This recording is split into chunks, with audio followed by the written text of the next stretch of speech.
Apreciado colega, apreciado médico, te doy las buenas tardes o buenas mañanas o buenas noches, no sé en qué momento estarás viendo esta presentación. Esto es el primero de los temas que habíamos acordado que te íbamos a estar enviando sobre envejecimiento y longevidad. Mi nombre es César Contreras, soy el director científico de Companion Therapeutics, soy médico internista, intensivista y fellow del American College of Physicians. Estamos trabajando, como había mencionado anteriormente, en envejecimiento. ¿Por qué con el envejecimiento? Porque la gente no quiere ponerse vieja, no se quiere ver arrugada, no quiere verse disminuida. Y esto no es solo ahora. En toda la historia de la humanidad esto ha venido ocurriendo. Están registros de que el rey Cambises II, rey de Persia, envió una embajada a Etiopía para hablar con el rey de Etiopía, porque le dijeron que allí había una fuente de la eterna juventud, que quien se bañaba allí podía vivir para siempre. Alejandro Magno también estuvo buscando la fuente de la eterna juventud y llegó a la India buscándola, por supuesto que no la encontró. Ponce de León, el conquistador español, estando en Cuba, le dijeron que si navegaba hacia el norte iba a llegar a una isla que se llamaba Bimini, donde había también una fuente. Él navegó, fue hacia el norte, llegó a una tierra a la cual bautizó Florida, porque llegó en la época de la Pascua, Pascua Florida. Por eso la llamó Florida y no encontró la fuente. Eso es la península de la Florida de Estados Unidos. En la Edad Media los alquimistas hicieron de todo buscando el elixir de la eterna juventud y tampoco lo encontraron. Todo el tiempo el hombre ha estado buscando cómo huirle a la vejez. Pero, ¿qué es la vejez? ¿Qué es el envejecimiento? Uno diría, bueno, el envejecimiento es muy fácil, es ponerse viejo. Pero ¿en qué consiste eso de ponerse viejo? Según la Organización Mundial de la Salud, el envejecimiento es el acúmulo de daños moleculares y celulares que ocurren en el organismo a través del tiempo, lo cual trae como consecuencia un descenso gradual de las capacidades físicas y mentales, aumenta el riesgo de enfermedad y viene como consecuencia final la muerte. Otra definición dice que es un conjunto de modificaciones morfológicas y fisiológicas que tienen lugar paulatina y gradualmente a nivel molecular, celular y orgánico como consecuencia de la acción del tiempo sobre los seres vivos. Hemos visto en estas dos definiciones que el elemento fundamental es el tiempo. Mientras más tiempo, hay más modificaciones a nivel molecular, celular y orgánico que producen daño. Ahora, hay una tendencia a cambiar esto y vemos en unas definiciones más nuevas que dicen que el envejecimiento es un proceso derivado de la disminución de la regulación de los genes en el interior de las células. Se produce porque los genes de distintas células pierden la capacidad de coordinación entre ellos y como consecuencia se produce una disminución general de la función de los tejidos. Algunos de los investigadores recientes en este campo dicen que el problema del envejecimiento es pérdida de la comunicación entre las células. Según el genetista Jan Vig del Colegio de Medicina Albert Einstein de New York, dice que la función adecuada de los tejidos biológicos puede disminuir porque muchas células pierden la capacidad de regular adecuadamente sus genes. Apareció un escrito maravilloso, excelente, que se llama The Hallmarks of Aging, en el cual los autores definen al envejecimiento como la declinación funcional dependiente del tiempo. Vuelven a meter la variable tiempo. Pero algo curioso, dicen afecta a la mayoría de los seres vivos. Y uno diría, ¿cómo que la mayoría? Todos los seres vivos se ponen viejos, porque ellos dicen la mayoría. Bueno, la situación es que se han encontrado algunos animales que se consideran hoy en día inmortales. Por ejemplo, este gusano que se llama planaria, hay unas planarias de reproducción sexual y otras asexual, Las planarias de reproducción asexual tienen la capacidad ilimitada de regenerar células madre. Esto fue presentado en el año 2012 recientemente en la Universidad de Nottingham. Entonces, este gusano, sus células madre permanentemente se están reproduciendo y toda célula que esté dañada es sustituida por células madre nuevas. Toda célula que se muera es sustituida. Entonces, ¿cuándo se muere? ¿Cuándo se pone viejo? Nunca. Por eso se considera inmortal. Otra es la hidra. También sus células madres pueden renovarse indefinidamente y tienen la capacidad de controlar unos genes que se llaman transposones. Esto fue publicado recientemente en la Universidad de Davis en California, Estados Unidos. Pero sigue habiendo más una medusa, que es la Turritopsis dorni, la llaman la medusa inmortal. Esta medusa, cuando nace, viene de un pólipo. Ese pólipo crece, llega a la edad adulta y cuando ya siente que está envejeciendo, ocurre algo que es que regresa a la etapa de pólipo. Vuelve a crecer, vuelve a desarrollarse, a hacerse adulto y cuando se siente que está poniendo viejo, regresa otra vez a la etapa de pólipo. ¿Cuándo se va a poner viejo? Nunca. Hay otro animal más, que es los tardígrados, llamados osos de agua. A pesar del nombre de oso, son animales chiquiticos que miden medio milímetro. Tienen la capacidad de detener el metabolismo, lo suficiente como para poder vivir miles de años. Entonces, ¿qué ha ocurrido? Que los investigadores han dicho, bueno, si en la naturaleza hay animales que pueden vivir prácticamente para siempre, porque el hombre, cuando se pone viejo, empieza a tener todas estas enfermedades: Alzheimer, Parkinson, cáncer, problemas pulmonares, osteoartritis, artritis reumatoidea, osteopenia, osteoporosis, aterosclerosis, enfermedad cardiocerebrovascular, diabetes, etcétera, etcétera. ¿Por qué el hombre sufre de estas cosas y hay animales que no? Porque el hombre no puede hacer como los animales. Entonces los investigadores han dicho, bueno, yo quiero ver qué pasa en esos animales y qué puedo tomar yo de ahí para el ser humano.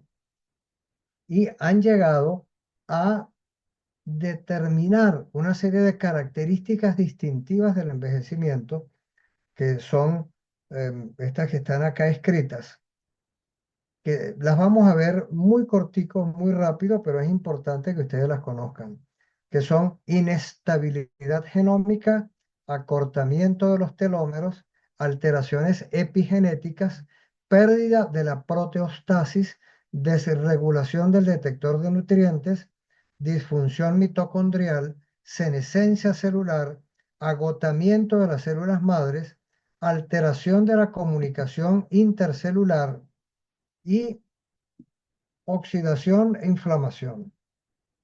Oxidación e inflamación no están metidas dentro de las que consideran como causas de envejecimiento, pero nosotros las vamos a ver porque forman parte de lo que tiene que ver con los daños que están descritos anteriormente.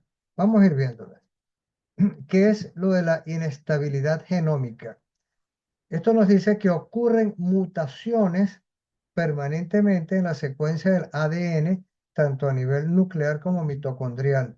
Casi todas esas mutaciones el organismo las puede reparar, pero hay algunas que no las puede reparar y permanecen y pueden afectar genes esenciales, dando lugar a una disfunción celular.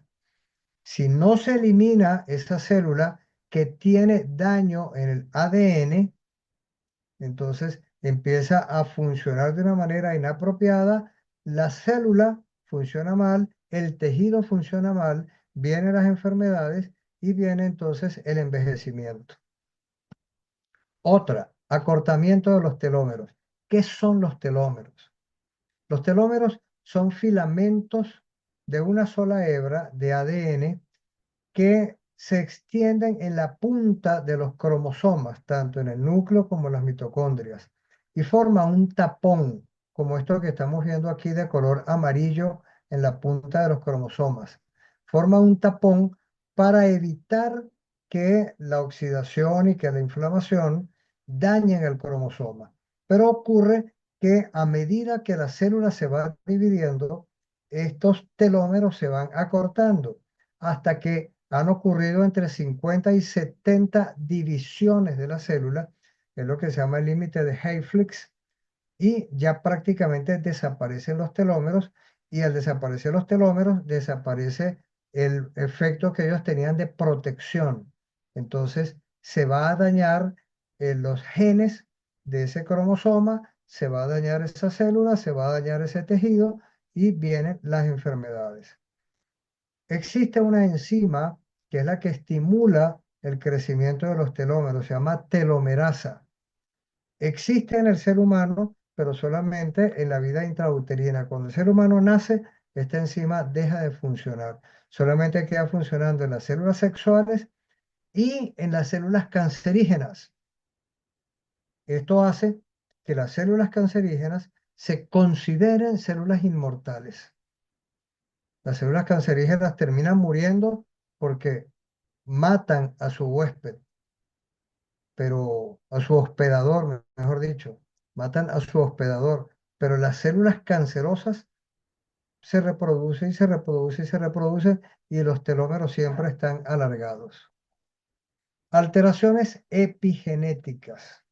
El epigenoma comprende proteínas que se llaman histonas que producen cambios en el enrollamiento del ADN. Entonces el ADN no es solamente una doble hélice, sino que está enrollado y se enrolla sobre unas proteínas como si fueran el puño de mi mano, se enrollan las proteínas. Eso hace que los genes que están en la parte donde está enrollado no se puedan expresar y los que están en la parte libre sí se puedan expresar. Entonces, activa unos genes y inactiva otros genes. Además, el epigenoma también incluye compuestos químicos que son radicales metilo que se le agregan al ADN para también hacer que se activen unos genes y se inactiven otros. Así como estamos viendo en este dibujo, ahí están esas pelotas que son las histonas, el ADN se enrolla y otra parte del ADN está sin enrollar. Entonces eso hace que genes estén activados y que genes estén inactivados. El problema de las alteraciones epigenéticas es que se pierde esta capacidad. Entonces ocurre que genes que debieran estar inactivados se activen y genes que debieran estar activados se inactiven. Eso hace, por supuesto, que la célula funcione mal y el tejido funciona mal, vienen las enfermedades y viene la muerte. ¿Qué afecta al epigenoma? Los hábitos de vida. Por lo tanto, nosotros podemos actuar sin ninguna otra intervención, sino solamente modificando los hábitos de vida en el epigenoma. ¿Qué cosas lo dañan? El sedentarismo, el tabaquismo, la ingesta abundante de grasas saturadas, la ingesta abundante de alcohol, la ingesta abundante calórica, la baja ingesta de frutas, legumbres, semillas y otras. Entonces, dentro del programa que nosotros hemos desarrollado y que existe, pues mucha gente está trabajando en eso, está la parte nutricional y la parte de hábitos de vida para quitar estas cosas que dañan el epigenoma y poder tener unas células cuyo epigenoma funcione bien y los genes puedan trabajar adecuadamente. Pérdida de la proteostasis. ¿Qué es la proteostasis? La proteostasis se refiere al equilibrio u homeostasis de las proteínas. Las proteínas, cuando entran en la célula, ellas sufren un fenómeno que se llama plegamiento. Algunas de esas proteínas, sobre todo cuando están en exceso, se pliegan mal. El organismo tiene mecanismos para corregir, restaurar la estructura de esas proteínas mal plegadas. Y si no lo puede hacer, lo que hace es que las elimina y las degrada, evitando que se acumulen y que puedan producir efecto tóxico que se llama proteotoxicidad. Cuando esto no se logra, el organismo trata de eliminar a las células que tienen proteínas que están dañadas. Cuando esto no se logra, entonces se ha visto que esas proteínas dañadas se acumulan y tienen que ver con muchas enfermedades. Entre ellas se ha visto, por ejemplo, el Alzheimer.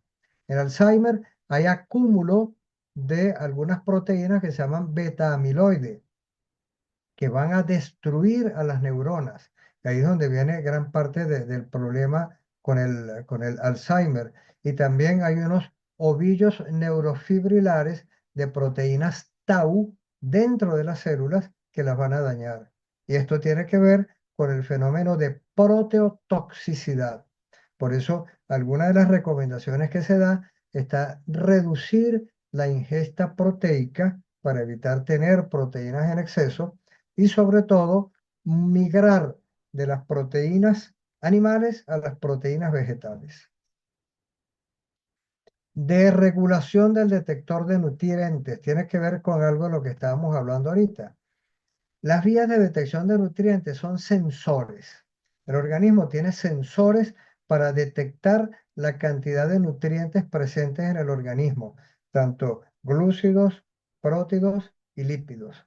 Por ejemplo, de los sensores para glúcidos está la hormona de crecimiento, está la insulina, el factor de crecimiento similar a la insulina, que detectan la presencia de glucosa y son los que van a trabajar para evitar que haya exceso de glucosa en la sangre. Se ha encontrado que la disminución de la actividad de hormona de crecimiento, de insulina y del factor de crecimiento similar a la insulina, produce aumento de longevidad. Y esto tiene que ver con otra cosa, que es la disminución de la ingesta calórica. Ahora, hay otros detectores de nutrientes, uno que se llama mTOR o mTOR para detectar altas concentraciones de aminoácidos, el AMPK que detecta a bajos niveles de energía, otro que se llama sirtuinas que también detectan bajos niveles de energía. Entonces, una intensa actividad anabólica y trófica detectada a través de insulina, del Insulin Growth Factor y del mTOR son importantes aceleradores del envejecimiento. Por lo tanto, la disminución del funcionamiento de esos detectores prolonga la longevidad. Por otro lado, AMPK y sirtuinas detectan catabolismo. Entonces, el estímulo de MPK y sirtuinas aumenta la longevidad. Se ha encontrado, por ejemplo, que el resveratrol, que ya lo veremos en alguna charla más adelante, estimula las sirtuinas. Y al estimular las sirtuinas, se ha encontrado que prolonga la longevidad. El bloqueo del mTOR a través de una sustancia que se llama rapamicina, también se ha encontrado que prolonga la longevidad. Cuanto más envejecemos, más desreguladas están estas vías de detección de nutrientes y hace que envejezcamos más rápido. Entonces, más envejecemos, más se dañan estas vías, más rápido envejecemos. Disfunción mitocondrial. Las mitocondrias, pues, son unas organelas que están dentro de las células en número de cientos a miles y su función principal es la producción de enlaces de alta energía, que es el ATP, a través del proceso de respiración celular. Por cierto, a través del funcionamiento de las mitocondrias se producen radicales libres de oxígeno, que vamos a hablar de eso ahora más adelante, y es algo natural, es algo normal. El organismo necesita radicales libres de oxígeno. El problema es cuando están en exceso. Con el envejecimiento, las mitocondrias pierden eficacia y reducen la síntesis de ATP. Esto hace que la célula tenga menos energía para repararse, para mantenerse y para multiplicarse. Y esto acelera la acumulación de daños. Entonces, las mitocondrias que se dañan deben ser destruidas. El organismo se las debe comer a través de un proceso que se llama mitofagia. y crear nuevas mitocondrias. Pero en muchos casos esto no ocurre, sobre todo con el envejecimiento, quedan mitocondrias que trabajan mal. Esto hace que la célula funcione mal, hace que aparezcan enfermedades y viene el envejecimiento. Senescencia celular. La senescencia celular consiste en el acúmulo de células que se llaman células senescentes, que son células que se dañaron por algunas de todas las cosas que hemos visto hasta ahora, porque ya sus mitocondrias están funcionando mal, porque los telómeros están muy cortos, porque los sensores de nutrición no están funcionando bien, etcétera. Las mitocondrias funcionan mal. Entonces esas células que están dañadas tienen que morir. Y hay un proceso que se llama apoptosis, que es la muerte celular programada. Y hay un proceso que se llama la autofagia, que debe hacer que las células dañadas sean destruidas. Pero hay algunas células dañadas que no se destruyen y son llamadas células senescentes. Algunos le han dado el nombre de células zombie. Entonces, estas células dañadas que no se mueren secretan mediadores químicos de inflamación, afectan el funcionamiento de las células que están al lado, forman, estimulan la formación de células senescentes y por esas sustancias proinflamatorias que ellas producen van a dañar más células. Entonces el organismo debe buscar la forma de destruir las células senescentes. ¿Cuál es una de las formas que más se ha encontrado? El ayuno. Por eso, en algún momento que vamos a hablar de alimentación, vamos a hablar también del ayuno, porque cada día se está hablando más del ayuno programado. Ese ayuno se ha encontrado que destruye las células senescentes. Y eso es importante. Las células senescentes son necesarias hasta cierta medida. Cuando sobrepasan de esa medida, ya lo que hacen es producir daño, producir enfermedad, producir envejecimiento. Otro, agotamiento de las células madre. Las células madre o stem cells son células indiferenciadas que pueden transformarse en células especializadas según la necesidad de cada tejido. Con el envejecimiento, las células madre también sufren daño y la población de células madre disminuye. Por lo tanto, cuando hay células de cualquier otro tejido que son destruidas, o que están dañadas, no pueden ser sustituidas por células madre. Esto es tan importante que ya lo vimos en algunos de estos animales que se consideran inmortales como la planaria y como la hidra, que tienen células madres, pero en cantidades inmensas y siempre están funcionando las células madre. Entonces esto es importante. Se ha intentado la inyección de células madre en el hombre para ver si eso logra sustituir células dañadas y revertir el envejecimiento, pero no se ha logrado eso. En animales sí, en animales, en ratas de experimentación ya viejas, se ha visto que la inyección de células madre hace que les vuelva a crecer el pelo, que el pelo canoso se les vuelva a poner de su color natural, que vuelvan a tener energía, vuelvan a correr, etcétera, etcétera. En el hombre todavía eso no se ha visto. Alteraciones de la comunicación intercelular. El envejecimiento involucra deterioro en la comunicación intercelular. Hace ratico dijimos que hay investigadores que dicen que la causa más importante del envejecimiento es la alteración de la comunicación intercelular. Y dicen que es el problema de envejecimiento es problema de mala comunicación. Las células de nuestro organismo se comunican entre sí, básicamente por señales químicas. Por ejemplo, entre los linfocitos T y los linfocitos B, cuando están detectando la entrada de sustancias extrañas al organismo o de gérmenes, los linfocitos T los reconocen, le mandan una señal química a los linfocitos B para que los linfocitos B produzcan anticuerpos y puedan destruir a esos virus, bacterias, hongos, lo que haya entrado al organismo. O células. Entonces, algunos piensan que el principal problema del envejecimiento es la alteración en la comunicación intercelular. ¿Qué se ve en el anciano? Que la comunicación intercelular en el ámbito de la inmunidad está alterada y por eso uno dice que los viejitos se infectan más fácil y no se recuperan de la misma manera de los procesos infecciosos. ¿Qué más tenemos? La oxidación. ¿En qué consiste la oxidación? Bueno, cuando hay un átomo que ha perdido un electrón en su órbita externa, ese átomo se llama radical libre, él trata de quitarle electrones a átomos sanos que estén al lado y se inicia una reacción en cadena. Esa reacción en cadena hace que cada vez se vayan formando más radicales libres, pero el organismo tiene unas enzimas para eliminar los radicales libres.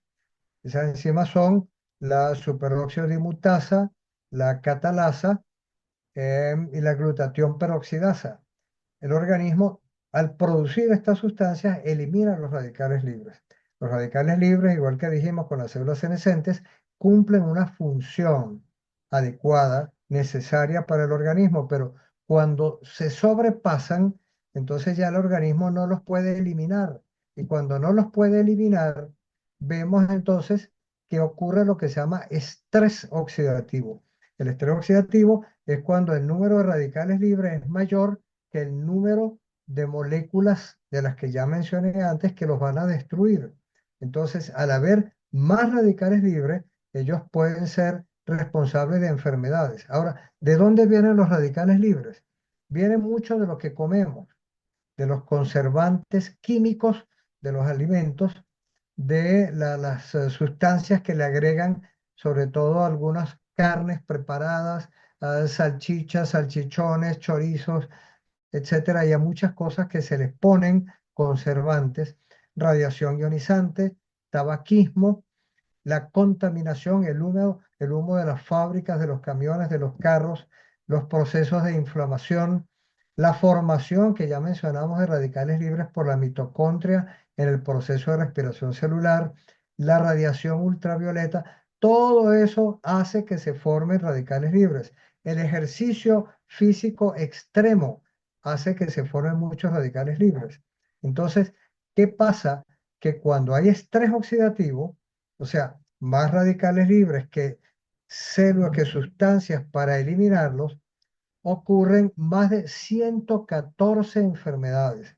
Entre ellas está metido el envejecimiento, porque ya muchos consideran hoy en día que el envejecimiento es una enfermedad. Ahí vemos, por ejemplo, enfermedades cardiovasculares, en piel, pulmonares, inmunológicas, cerebrales, etcétera, etcétera. Estos radicales parecen jugar un papel importante en la patología y en la fisiología del anciano. Sin embargo, el papel en el envejecimiento en sí no está muy claro porque a los animales que les han dado antioxidantes no se ha visto que su expectativa de vida aumente. Pero sí se sabe que los radicales libres de oxígeno dañan las mitocondrias y dañan los cromosomas. Entonces es importante la utilización de antioxidantes para evitar los daños que ya hemos visto en las células. Otra cosa, la inflamación.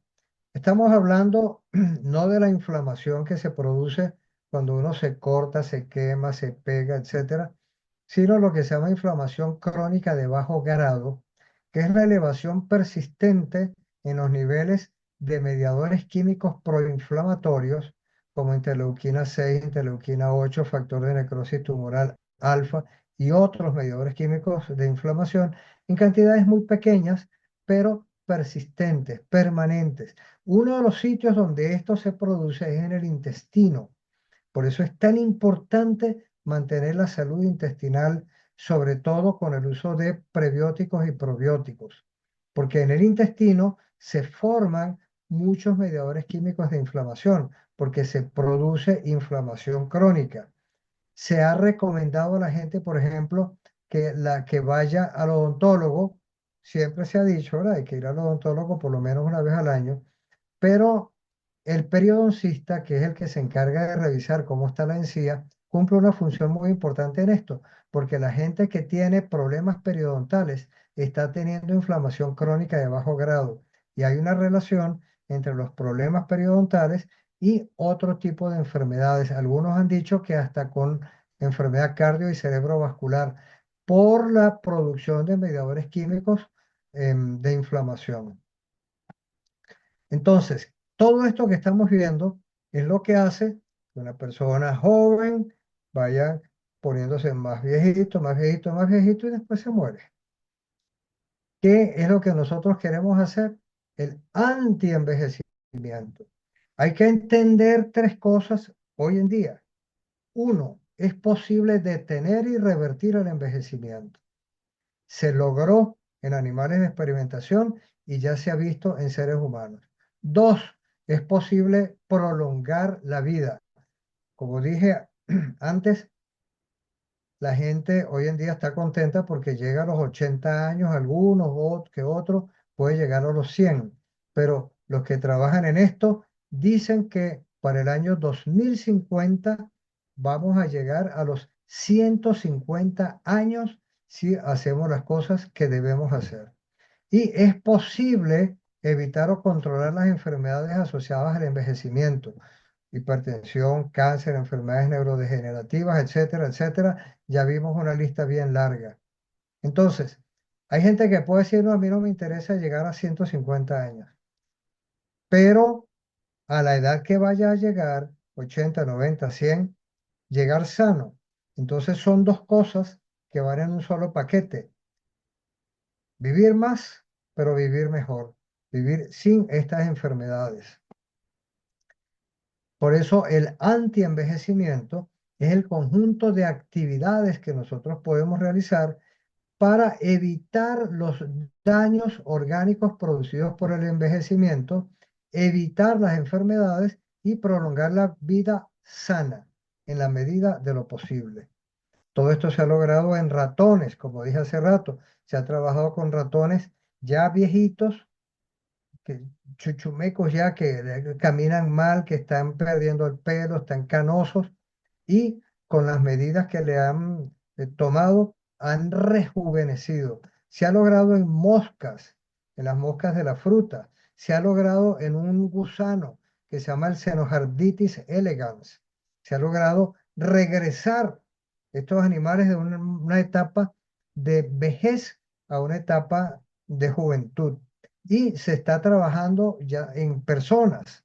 Aquí tenemos uno de los más importantes investigadores en el mundo en el antienvejecimiento, que es David Sinclair. Él es investigador de Harvard, ha escrito varios libros, es uno de los que más trabaja en todo esto. Su edad cronológica son 51 años, pero su edad biológica son 31. Quiere decir que con las medidas que él ha estado realizando, ha logrado regresar 20 años de edad. Y tenemos otra persona, que es Liz Parrish. Liz Parrish formó una compañía que se llama BioViva. En su compañía desarrollaron una terapia génica para prolongar los telómeros. Esa mujer que ustedes ven ahí tiene 52 años de edad cronológica. Su edad biológica son 25 años. Entonces, ya se está trabajando en seres humanos, ya se ha visto que se puede detener el envejecimiento y en estos casos se puede revertir. Entonces, ¿qué es lo que nosotros queremos? Trabajar con ustedes para lograr estas cosas que estamos diciendo del anti-envejecimiento y de que las personas lleguen a vivir más años, pero en mejores condiciones. No queremos llegar a viejos enfermos, sino llegar a viejos sanos. Muchas gracias por su atención y nos seguimos viendo en un próximo programa. Hasta luego.